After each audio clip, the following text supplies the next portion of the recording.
Hai, jumpa lagi ya. Hari ini kita akan belajar topik yang baru ya, yaitu mengesan dan membaiki ralat pada segmen kod dalam penyelesaian masalah. Baiklah, Cikgu harap selepas menonton video ini kamu boleh mengesan dan membaiki ralat pada segmen kod yang dihasilkan dalam penyelesaian masalah nanti. Oke, baik. Apakah yang dimaksudkan dengan ralat? Ya, untuk topik ini, ralat ini sebenarnya kita telah pun belajar di bab 2 ya. Oke.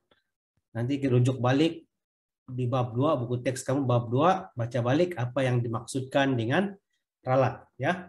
Oke. Walau bagaimanapun juga akan imbas balik lah ya apa yang apa sebenarnya ralat ini. Oke, baik. Ralat ditakribkan sebagai kesilapan atau kesalahan dalam proses pembangunan sesuatu atau cara ataupun segmen kod. Ya.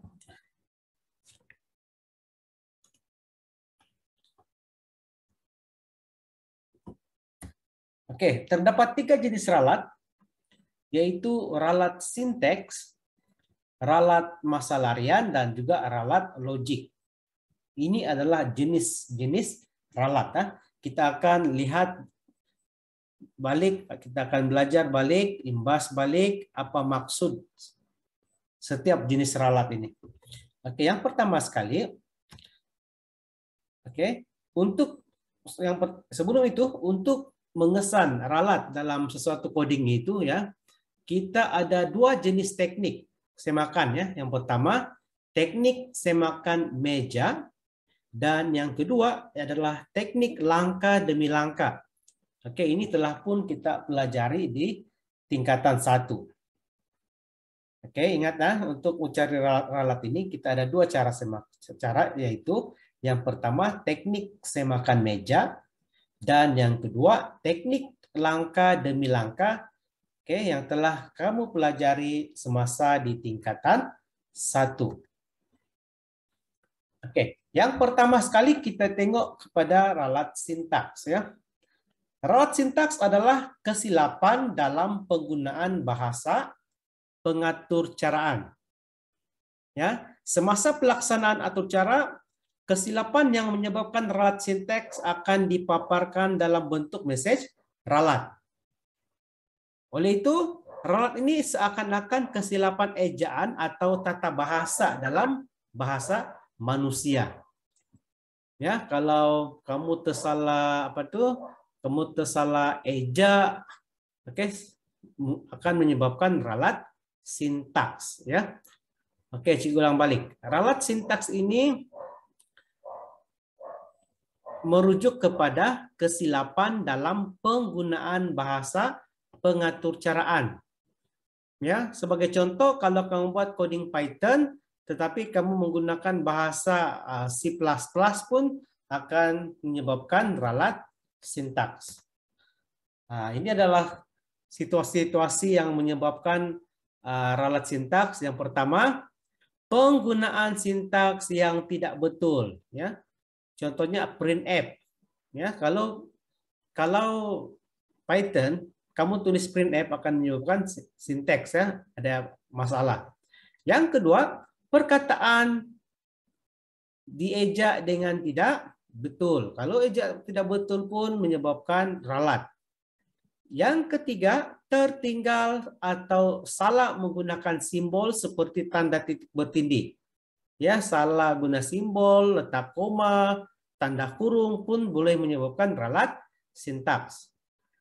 Cara penggunaan sintaks yang tidak betul seperti meletakkan sintaks di tempat yang salah, ya, pun menyebabkan coding kamu bermasalah. Yang terakhir adalah penggunaan indent yang salah. Oke.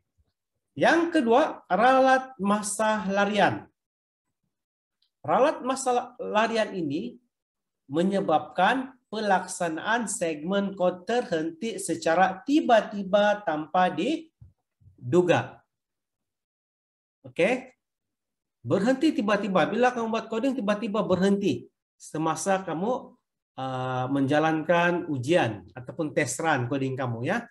Ralat masa larian boleh juga disebabkan oleh perkakasan komputer.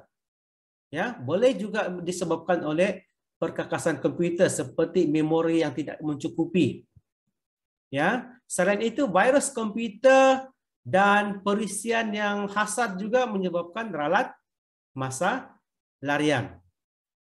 Oke, virus dan perisian hasad akan mengubah setting pada komputer dan ini akan menyebabkan ralat masa larian. Oke, boleh ya. Ralat sintaks itu merujuk kepada kesilapan dalam penggunaan bahasa pengatur caraan.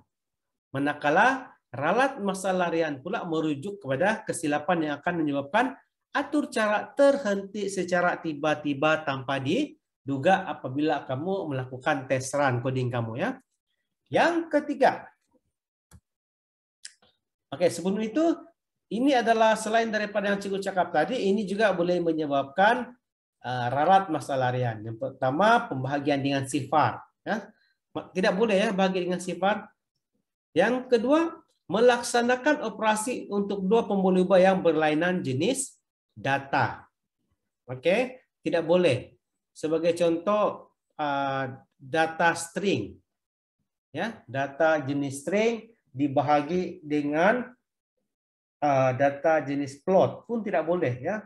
Yang ketiga, menggunakan pemboleh ubah, fungsi, modul, atau objek yang belum ditakrifkan. Ya. Kena takrifkan dulu ya, semua pemboleh ubah sebelum boleh guna. Yang seterusnya, mengakses nilai pustaka atau objek atribut yang tidak wujud. Dan yang terakhir, mengakses file yang tidak wujud. Oke, ini boleh menyebabkan ralat masa larian. Oke, yang seterusnya adalah ralat logik.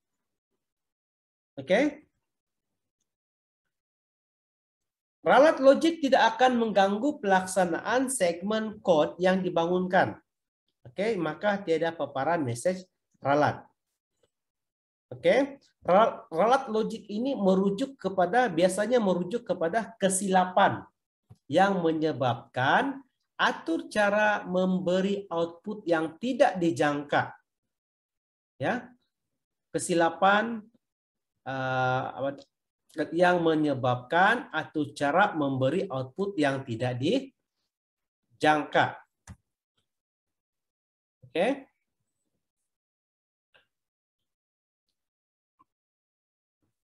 Termasuklah kesalahan urutan sesuatu tindakan atau syarat ditulis salah.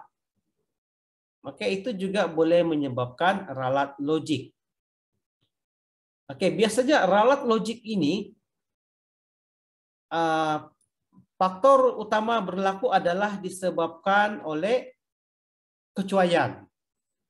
Ya, biasanya kecuaian lah yang menyebabkan ralat logik ini. Oke.